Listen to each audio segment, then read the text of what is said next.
So Fiachra, we've come to Bannog in Limerick today to see your whole operation. So we have a long history of dealing with your family, going back maybe nearly 30 years ago. Yeah. So there's been a lot of changes since. Do you want to maybe describe what you're doing today or where the farmers come from? Yeah, my father probably started out with 120 cows. He was probably big in the parish at the time.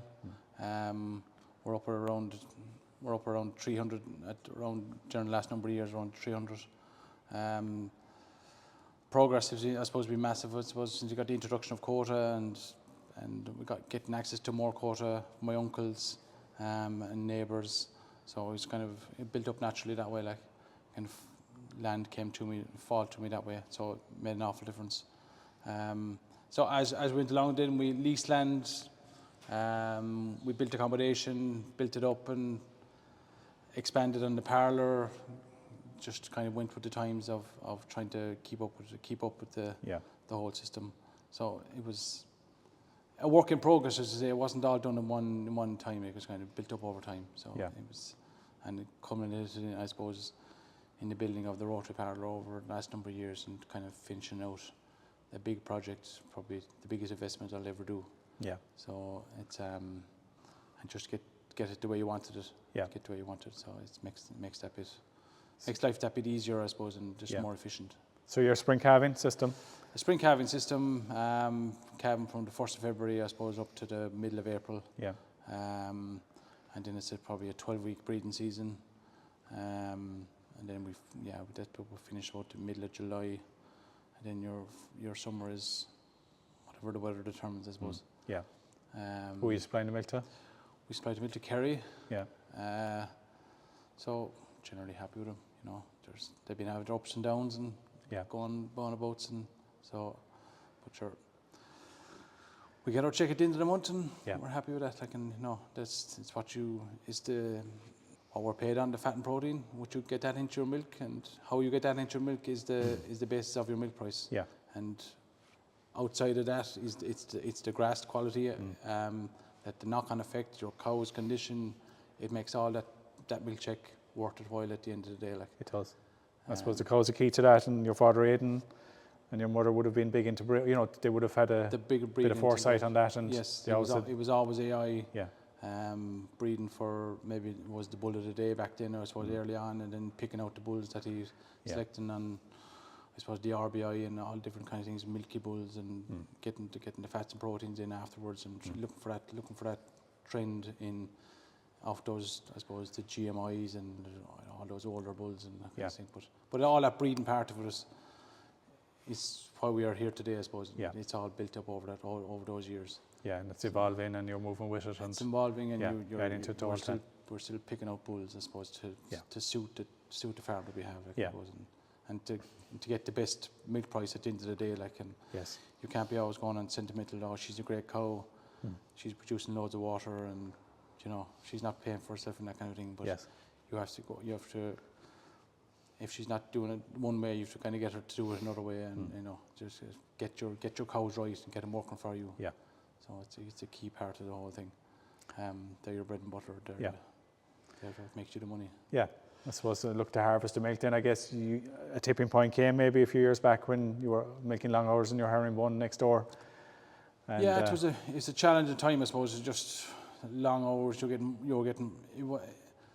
It was more frustration inside in the parlour. You were getting more angry and more cross with cows, and shouting at cows and roaring at cows, and it wasn't the pleasure in milking cows wasn't there, and it wasn't the actual milking machine. It was just the process of getting the cows in and getting cows out was the problem. Like, and it was just the cows were coming in and they were milking, I suppose, but then young cows would get pushed around the place and that kind of stuff. So it was, the decision was made back in 2021 when we were just kind of going for planning and all that kind of stuff, and going for the in-depth. Do we go forward, or do we do some with the older parlour? So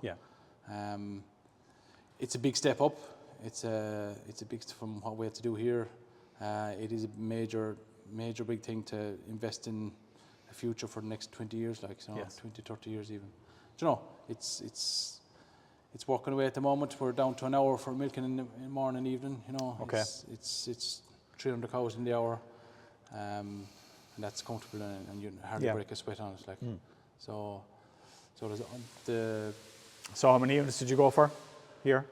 We went with 54. Yeah.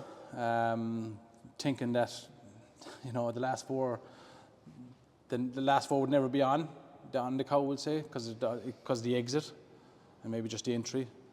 So that would mean there should have been 50 cows milking it all the rest of the time, but in reality, there's probably only about 30 to 40 probably cows who are milking, because they'll probably finish 3/4 of the way over. And then, okay. But it all depends on the speed you're going at too, like. But the speed you're going at, the faster you go, the less time you have over when you're putting on clusters if something goes wrong. Yes. Because if something goes wrong, as in a cow poos on the teat sprayers, you don't have time to wash it. Or a cow kicks it off, or a cow comes in with mastitis or something that you don't have time to deal with it, or you don't have time to. Then you have to stop it. Yes. Whereas you have to pick a speed that's comfortable with you. It might be slow sometimes. I know. And it might be doing much, but it's consistent. It's sustainable. You're not stopping and starting the rotary the whole time, and cows are coming on the whole time and they're going the whole time. So going fast doesn't necessarily mean that you're going the best. But there's cow comes in, auto ID. She gets fed, then on feet yield. So she gets fed on the third stall coming in, comes round. We're putting it on maybe 3.5 to 4 stalls. Comes round in. If she's not milked by the time she goes around, the bar goes down behind her. She's T-spray when she's finished milking. Generally, we have the robot over there as well. We have the T-spray robot. Okay. Was that put in day one? No, that was put in the following August, I think. It's not full, it's a prototype. Yeah. Dairy Master prototype. They're still doing changes and stopping changing it at the moment. So that's doing working away there at the moment. I can just it's not fully rectified yet. Like, it just is there. Like, so they're coming and going the whole time, testing that and tweaking it. And something we'll see more of, I guess, on rotaries. I'd say so in the long term. Like, but, it's still on prototype trials and all that kind of stuff. So they're still working on it. So it doesn't really affect me in general. Kind of, it works when it works, and when it's not, it's not. And the T-spray on the decks kind of does that, the other stuff the other way. So that's the backup on it. What else did you put on? Did you put milk meters on as well, or milk indicator? No, the Commanders does the milk indicators, the cluster flush. Yeah. So we put the up and down floor on it over there. That's a great benefit for different people who are milking. There's girls milking here, they raise it up a small bit. Whether you get a taller person, they drop it down. When you're putting on the clusters at the end, putting them into the jetters, you can drop down the floor, so you're at your own height. Yeah, no. But that's all kind of comfort, makes all that bit easier and whatever. Yeah, worthwhile investment, I think. It is, I think, every place you kind of see it and you pick up those. For the milk recording, then you can see those hooks on the inside ring up top. Yes, they're high. We put on the milk meters onto those, and they're connected into the milk line then. And then while I'm milk recording, I'm standing at number 1, putting in the numbers, and then there's a girl. She's pressing finish and taking the samples off in the evening time. Right. So that's 2 person in there, and the man outside is doing his normal milking. He doesn't interrupt him. Okay, and but he's telling me the number. Okay. We have an earpiece. Okay. So he's telling me the number of the cow he's putting on. So I'm putting in numbers into the program. Yes. Seems to be working very simple. And then I'm finished when he's finished milking, and she continues in whatever, taking off the bottles and tidying up the system. And I see. So that's why we put in the tunnel, to get the milk meters in and out so often. The tunnel we kind of find very important process of the whole thing. Yeah. Even for servicing the thing, getting in and out. Yes. And when things go wrong or whatever like that. So it's just way getting into the centre, bringing in the peracetic acid for the cluster flush, all those kind of things. It's all out of the way and all very important. Yeah. More likely to go in then when you need to as well. When you have it. Check it out, and even to grease the gland inside. It's not a whole protocol to whether you take out a stall or to go over the top, or you just go down, grease the gland every now and then. I can go into to check what's in there, because from now on once you finish milk card, you mightn't go in there again till the next time you milk card. Yes. If it's that kind of way, like, but So you went for the wash boom then on the outside as well? The wash boom on the outside is just, I think it's key to the lot of wash, keeping it clean, keeping it damp. We wet it down before we start milking. It's a huge time saver. It's a huge time saver. Just a short hose. You're not dragging the hose the whole way around the place, but it's just a simple thing. I suppose it works away fine. So you have a nice viewing area up here anyway. So nice viewing area. So the viewing gallery, the families, visitors, whatever you want. Visitors, you can bring them up here, or just general kind of. Because I suppose it's a bit of dusty, we should be going kind of. It's the air circulation around the place. The air circulation isn't here at the moment. Yeah. So rectify that with, I suppose, fans or something to kind of keep the circulation going. What's the main tank here then? That tank is softened water. Yeah. It's for the water going through the I suppose the plant, washing the plant. Yeah. Water softened. It's 2 compressors, the 2 free heaters from the tanks. Yeah. Heating the water. And that's heating the water to maybe. These are heat exchangers today? The heat exchanger from these two, yeah. It heats at about 30 or 40 degrees, then the gas tops it up. Right. The gas outside tops up there isn't much to top it up then afterwards. Yeah. A lot of the hard work is done. A lot of hard work is done with the coolers, Okay. Yeah. Good. So you have a small apartment then over here then as well, I think? A small apartment, a 1-bedroom apartment, or the 2-bed in there. There's 2 people in there at the moment. Yeah. So it's great for the relief staff or whatever. The night cav was in there this year now, like, and he had his place to sit down or to take a break or whatever like that. But it was just even for a full-time worker later on. Yeah. You have something for him. Like. That on-farm accommodation is key, isn't it? I think it's a big thing going forward. It's getting a big. The attractive, trying to attract them to the job. Like, having that and having a car for them to get them. That they're not just living here and they have to work here. If they have a car, they have access. They can go whenever they want. Yes. That you're not. I have to take you to the shop now to get your groceries. Like, they're independent. Yes. It's an important part of it as well. Yeah. So a lot of stainless I'm seeing here. You stainless handrail and. Stainless handrail, kind of. So a nice touch. That was the year of 2022-23 when we. Over budget kind of thing, and the cash flow was there at the time, and all that. But still, I wanted to finish the job. I wanted to finish out the job to standard. I kind of wanted at that time. It put me under pressure. Yeah. But now.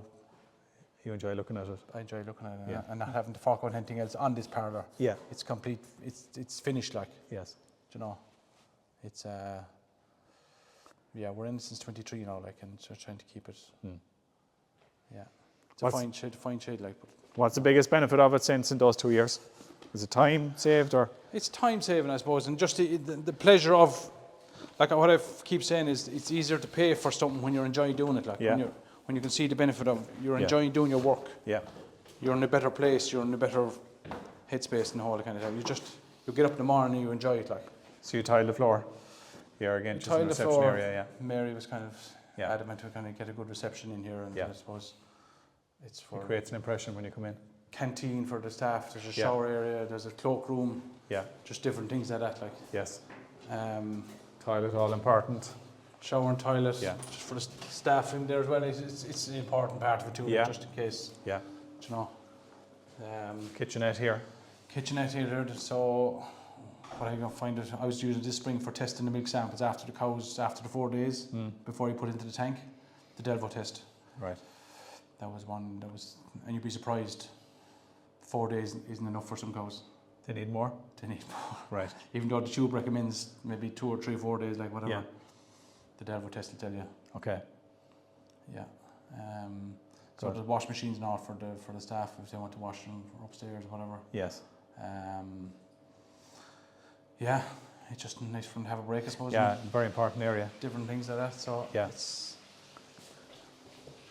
We'll walk to your tunnel. So again, I suppose you were saying as well, you've quick access to the tunnel. You're not going through the building to get to the tunnel. You're not. Like, the main thing what I thought for the tunnel is for the man bringing in the meters for the milk meter. The milk meters for the milk recording. So he's got straight in the door and down. Yeah. And he's not obstructed in any way. Like. This is the first part that was built. This is the first dig. This is where This is probably the hard, or the first, yeah, I know. down the very first thing. Get the level right first here. To get this manhole in, Yeah. this is the deepest part of it. Have you pumping that then? There's a pump in that then, it pumps into the centre. Okay. I didn't have a problem with floating water underneath it, like, so it was good kind of that way, like. Yeah. So once again, They're always big when you're in the middle of them. Yeah. They're a big device. Yeah. It's a big machine, like. Yeah. It's a big machine. So you have a hose to keep it clean then? I have a hose to keep it clean, but I suppose it's once again I kind of find the dampness in the air. You can feel yourself there's dampness in it, but that's where you get the green moss in the floor then. But that's just from the green moss. You can see it's just in this direction. Yeah. Because we're power washing the clusters outside with warm water. Okay. Kind of lukewarm water. We're washing just outside, and the spray kind of comes in and lands in here. And that's like when you see it. Yeah. But generally, it's. Is this sink handy? Sink is, I was told to put that in from early on. Yeah. Just to be able to wash different things like that, wash kind of things. And put hot and cold in there. And it does. You mightn't use it very often, but it's there. It's there for the fellas servicing the machine. They're servicing the milk pumps now, like they can clean off all the parts and stuff. It's just scum in the milk or whatever like that. Yeah. But it's hot and cold there, like. Even for washing the pipes there for them while they're. We washed them yesterday now for the milk recording, like, just to keep them clean. And but just generally for hands to get dirty when you're washing inside here, for service guys, for different things like that. It was just small things like that. And it was, he was told that before that had to be put in way before any of that stuff was. This was very early on. We were thinking of this, like when they put down before the foundations of all this, like. Yes. There was pipes going everywhere and where you could see it. But they're the brackets then for your milk meters. These are the brackets in for the milk cartons, the DIY ones. Yeah. So they fit in. So you're not interfering with the cluster flush on the other side of the line. You see, the cluster flush is before the commanders. Okay. That's the commander. So everything inside here, all you're doing is hooking them up, take off the pipe, and put on the pipe into the meter, and then another extra pipe, one of those pipes, into the milk line. Yeah. So it's very handy that way, like. Great. Rather than having to. You can get the proper milk meters and whatever, but it's still very manual then, because the I suppose the Daymaster, they all have them. You have your single bottle sticking up under the meter. I was always kind of if you can get the barcoded bottles with Munster with the milk carton. If those meters could read the barcode on the bottles, all you do is stick up, drop the sample and take it out. Like, you wouldn't have to do any of the shaking the butter and putting in the small bit and dumping the rest, and that's messing, like. So the DIY ones was she could just press finish on the sample on the meters, and change the bottles, and then I'm here putting in the numbers as Pat is putting on the clusters on the other side. Yeah. So that process is kind of straightforward and stuff. Okay.